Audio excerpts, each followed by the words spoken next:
In learning a language, we all wish that we could simply permanently remember every new thing that we come across. Let's say a friend from Mexico is telling you about his day and uses a word that you're not familiar with, maybe the word banqueta. This trips you up, so you ask him about the word, and it turns out that this is how they say sidewalk in Mexico. It would be really handy if you could know this permanently now so that you can both understand and use this word anytime in the future. The bad news is that that's not going to happen automatically. Even if in the moment you try to use memory tricks like mnemonics, you're going to need to upkeep every new word or phrase that you learn, or it will deteriorate over time. The good news is that there is a simple system you can follow to make it so that every new weakness you find in your language learning can turn into a permanent strength. I'm Timothy from Accelerated Spanish, and in this video I'm going to show you the online tool that I personally use on a daily basis to upkeep new words and phrases that I learn in Spanish. This tool turns every word or phrase that presents itself as an obstacle into a permanent part of my vocabulary. Accelerated Spanish specializes in helping English speakers learn fluent Spanish so that they can talk deeply and personally with their Spanish-speaking loved ones. And if that's what you need, you almost definitely encounter words and phrases all the time that you wish you could just learn permanently. If you've ever heard of a spaced repetition system, or SRS, that's the basis of what I'll describe in this video, along with how to use the system to best effect for truly getting better at your language every day, not just quizzing for the sake of quizzing. Now, what spaced repetition does is it presents the flashcards to you at longer and longer intervals so that you review any given Spanish term less and less often, which solidifies it in your long-term memory while saving you lots of unnecessary review time. There are many options available for spaced repetition software, including Anki, which is probably the best known, but the one I recommend is Quizlet Plus. It costs about $2 a month, but I've found it to be extremely worth it with an elegant user interface on all platforms and seamless synchronization. You want your quizzing software to work consistently and to be a pleasure to use, and I've found Quizlet serves me much better than Anki. So in this video, first I'm going to show you how you can capture your weaknesses that you need to turn into strengths. Then I'll show you how to create Quizlet card sets that address those strengths effectively and how to review them most efficiently and effectively. I'll wrap up by showing you how to make sure that your quizzing is actually turning into true daily improvement in your language skills. If you implement the tactics I show you in this video, you'll now have a system that you can trust to the extent that you can be confident that putting a new word or phrase into your Quizlet system is basically the same thing as putting it into your permanent vocabulary. First of all, none of this is going to achieve real progress for you unless you commit to the proactive habit of poking holes in your own Spanish abilities in order to find things to add. I'm going to describe 3 places that you can easily find where you need to add words and phrases to your vocabulary as soon as possible, but you need to make a commitment right now that you're going to do the harvesting. You won't just notice when there's a new word or phrase to learn. You'll make a note of it and you'll make sure it goes into your system. This might mean keeping a notebook with you whenever you expect to encounter Spanish, or having some other devoted tool where you take note of Spanish that you need to learn, and you won't forget about those notes later. Here are 3 places to look for words and phrases that you should add to your vocabulary. First of all, of course, any conversations with native speakers. The logistics of this can be tricky, but I've found that one of the best ways is to use text conversations. That way it's much easier to stop mid-conversation and make a note. They don't really notice that you've been away for a moment. Plus, if the person you're talking with used an unfamiliar word or phrase, you have it spelled out right in front of you and you can copy and paste it. Still, it's completely fine for you to stop and take notes in face-to-face conversations as well. I do this all the time. And I found that the person you're talking with will not be upset that you paused the conversation to take note of something. They'll actually respect you for making an effort to write something down so that you get better at your conversational Spanish over time. Now remember to capture both input and output weaknesses. Input weaknesses are things that the other person says that you don't understand. Make note of all of those. And then output weaknesses are things that might be in English that you want to say in Spanish, but don't know how. Both are extremely valuable for telling you where specifically to improve to get to the very next level in your Spanish. The second place to look for things to add to your vocabulary is Spanish media. I recommend focusing on native Spanish media that you love, but that also has accurate transcripts for you to reference so you can see things spelled out. So songs are a great option because you can almost always find accurate lyrics online. But movies can be a problem because subtitles are notorious for not matching what you're hearing the characters say. Personally, my favorite media to use is the Spanish version of a favorite book. I simultaneously read the physical book while listening to the Audible audiobook, pausing to capture words and phrases that aren't a part of my comfortable vocabulary. Third, a great resource is simply the Spanish frequency list. Once in a while, when you're looking for new vocabulary to learn to take you to the next level, scroll down the Spanish frequency list on Wiktionary and find the first 10 words that you don't know or that you aren't sure you can use like a native speaker. Remember, there's a reason these words are high on the list. If you're not using them a lot, that's a good reason to focus on them. Then I recommend going to SpanishDict.com, which in my opinion is the best online Spanish dictionary, and look for phrases that use those words. If relevant, scroll down to any regional uses of these words that are relevant to you. For example, if you're most interested in Argentinian Spanish, see if there are any relevant idiomatic uses or expressions relevant to Argentina in particular. Now, whether you're harvesting from conversations, Spanish media, or any other source, I recommend not just capturing the word or idiom that's giving you trouble. Instead, try to include the surrounding phrase that you found it in. There are two advantages to doing this. First, the word will be integrated in Spanish syntax instead of floating all alone.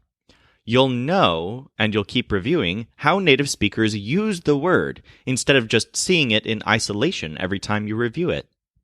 Second, if you found this word in a conversation or media source that's meaningful to you, capturing the context means that it will carry emotional weight, and that means it's going to be more meaningful and accessible to your conscious mind. Now let's talk about taking those things that you've captured and creating the Quizlet sets. We're going to create flashcard sets, and this is the really exciting part because while you create these, you can imagine just writing them on your brain. Because again, if you follow this system, it's almost like turning anything you want into permanent memory. I'll give you a quick tutorial on how to make this work. So this is a little strange, but you'll need to have a Quizlet folder that's devoted to all your Spanish learning. Folders are a little weird in Quizlet, but basically when you do your spaced repetition, Quizlet's going to take into account everything in one folder. So click Create a Folder, name it something like All My Spanish, and then click Create Folder. Going forward, don't forget to put all your flashcard sets into this Spanish folder so that it gets into your system. Once you're inside that folder, click Add a Set, and then Create New Set. Personally, I like to organize my flashcard sets by where I found the words and phrases in the set. For example, Elantris, Chapter 1, or Chats from September 19. This doesn't matter a whole lot. What does matter is that when you put in the English and the Spanish, you make sure you're consistent on which side is which. For example, in my Quizlet sets, the Spanish is always on the right-hand side and the English on the left-hand side. You want to be consistent here. Remember again to try to use phrases a lot of the time as long as they're native written phrases, not just phrases that you come up with, because you don't want to be reinforcing any errors that you might make. Remember that what you're inputting into your system is going to turn into permanent memory for you.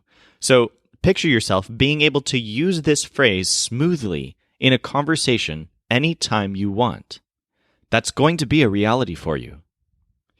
Once you save the set, it now lives in your Spanish spaced repetition system.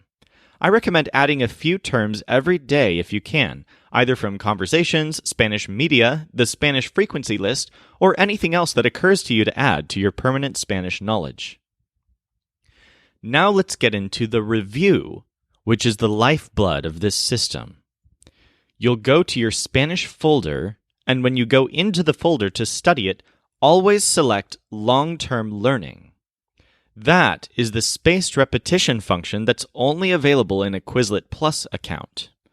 Quizlet will brilliantly select only the terms that it wants you to study that day for best results, either learning them the first time or reviewing them.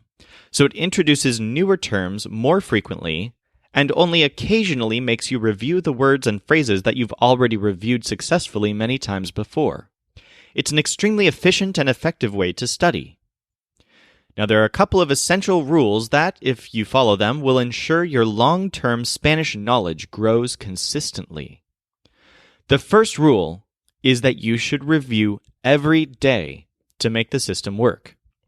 If you have to miss one day, that's not a huge deal, but don't let it pile up any more than that, or you'll be overwhelmed by how much catch-up you have to do and frustrated by how many things you've forgotten because the system breaks a little bit. My own personal rule for my study is that I do the Quizlet long-term learning review 6 days a week, and on days when I don't have much time, I still make myself review at least 50 terms. I find that's enough to keep myself on track and moving forward. So try to review daily, and even when you can't review as much as Quizlet says that you should review that day, a few dozen is infinitely better than nothing. The second rule is that during your daily following of this system, you should review with the English side of the card first, and then the Spanish. Now, at least most of the time you should do this. I do this almost exclusively because I've found that if I can produce the Spanish from the English, I can almost always identify the meaning from the Spanish, at least when I read it, because this is how flashcards work. You can still shake it up once in a while by reviewing the Spanish side first and then trying to guess the English, but I recommend that you don't do that during your daily long-term learning quizzing. Do it separately so that Quizlet doesn't count that review toward your long-term learning goals. If you're consistent in reviewing and you follow these rules, you'll be amazed at how many hundreds and hundreds of new terms and phrases you can put into your long-term memory every week with a relatively small amount of review time each day. Now, before I wrap up the video, there's one thing that might have been stressing you out this whole time. What if it doesn't work? Specifically, what if you follow all the advice that I've given and you systematically learn more and more words and phrases and get better and better at quizzing with them, but in real-life contexts you still freeze up and can't find the right words on the spot? Will all this daily work be going to waste? Well, I'm glad you asked, and that's a very good question. This issue is what educators call transfer. You don't just want to be able to quiz well in Spanish. What's the point in that? You want to be able to use all the new things you learn in day-to-day Spanish communication organically and seamlessly. Achieving good transfer means that you follow quizzing techniques that don't just help you quiz better, but transfer to other contexts as well. Fortunately, there are some easy and seamless ways to make sure that you're not just quizzing for quizzing's sake. First of all, when practical, I strongly recommend saying the Spanish out loud as you quiz. First, when you look at the English, see if you can not only guess the Spanish in your head, but also speak it with your voice. Then, definitely say it again after you flip over the card and read the Spanish. This exercise puts the Spanish into your muscle memory, so that your mouth is learning the Spanish, not just your mind. Second, occasionally practice trying to use that word or phrase in a random context. For example, if the flashcard you see says, keep one's word, and the Spanish side is cumplir con la palabra, try to picture a context in which you might say this, and then practice a longer or more complex sentence, such as Siempre me gusta cumplir con la palabra. Or maybe, Mi amiga no cumplió con la palabra. If you try to do this with every single card every time you review, it'll probably get exhausting, so give yourself a reasonable rule. For example, you can choose to do this exercise with every third card, or every seventh card, or just the cards that you feel doubtful about. Either way, this is a great method for making sure that the words on the Quizlet flashcards integrate in your mind with Spanish conversation contexts. Even if they're imagined contexts, it helps the words and phrases break free from the screen and play around in your mind's picture of your Spanish-speaking life. Third, I recommend occasionally doing basically that same thing, but this time as a written assignment. Take 15 or 20 of your shuffled cards in a row, list them out on paper, and then see if you can write something that seamlessly integrates all of them. Show your writing to a Spanish-speaking friend or one of our stellar accelerated Spanish coaches to make sure that you're on the right page and practicing correctly. They'll correct your errors and tell you where you need to keep working on your Spanish production. Fourth, if you got a significant amount of your captured Spanish from some form of media, go back to the source and review in context. Again, one of my absolute favorite ways to do this is with a book in Spanish. After reviewing the words and phrases that I was originally unfamiliar with in a chapter, I'll go back to the book and read the chapter again, with the audio and text at the same time, and it's extremely rewarding this time to be able to understand absolutely everything that I'm reading and hearing. The bottom line is that this system is going to keep you growing in your Spanish knowledge step by step and day by day consistently. Remember that if you followed the review rules that I gave you, reviewing every day and reviewing with the English side first and then the Spanish, you can be confident that anything you put into this set will become a part of your permanent Spanish knowledge. And then if you follow the transfer tactics that I gave you at the end of the video, you can be sure that those words are not just sitting somewhere in a corner of your head where you're reviewing them on flashcards, but they actually turn into a part of your comfortable conversational vocabulary. I've linked to Quizlet.com in the description, so feel free to give this a try right now. Subscribe to this YouTube channel for more tips on how to break through the intermediate plateau and get better at your conversational Spanish day by day, approaching a native level of fluency.